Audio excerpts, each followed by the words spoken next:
Hai guys, kenalin nama aku Sylvania Dewi Chandra. Aku biasa dipanggil Foni. Aku kuliah di Stiprap, Sekolah Tinggi Ilmu Pariwisata Ambarukmo, Yogyakarta.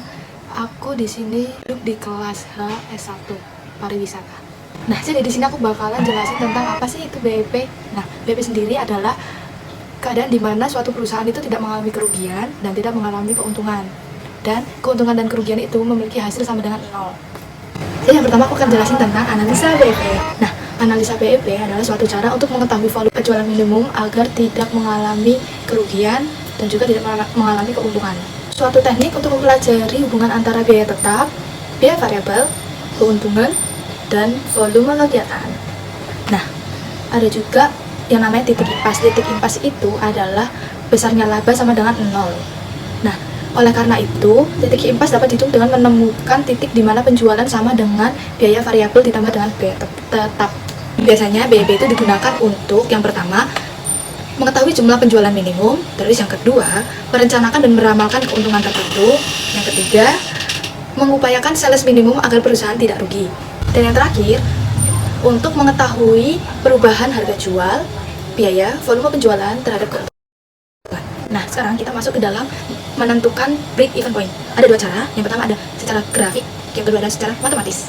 Nah, jika secara grafik, sumbu X adalah besarnya volume produksi, sumbu Y adalah besarnya biaya dan penghasilan penjualan. Dan yang kedua, secara matematis. Secara matematis ini memiliki dua cara, yaitu kita mencari BEP rupiah dan BEP unit. Nah, kalau BEP unit rumusnya FC per P min VC. Terus kalau BEP rupiah, FC per 1 min VC per sales. Di mana FC adalah biaya tetap, VC adalah biaya variabel, P adalah harga per unit, Q adalah jumlah kwitansi unit produk yang dihasilkan, S adalah volume penjualan. Contoh, All Shop Shifochan memproduksi 24.000 unit dengan budget sebagai berikut. Sales, fixed cost, variable cost sekian. Maka dapat dicari dengan cara BEP sama dengan FC per 1 min VC per sales. Ketemu hasilnya 37.500 juta. Untuk sales sama dengan 37.500 juta per 250 sama dengan 150.000 unit. Kemudian ada investasi dalam aktiva tetap. Ada 5 metode. Yang pertama ada payback period. Yang kedua ada ARR atau accounting rate of return. Yang ketiga ada NPV atau net present value. Yang keempat ada probability index. Yang kelima ada IRR, internal of return.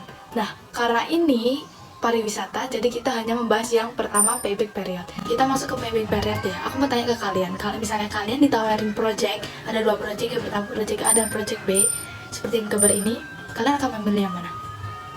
Nah, kalau saya akan memilih project yang A. Karena apa? Karena project A tertulis bahwa tahun kedua itu udah balik modal, udah payback period dengan angka 10.000.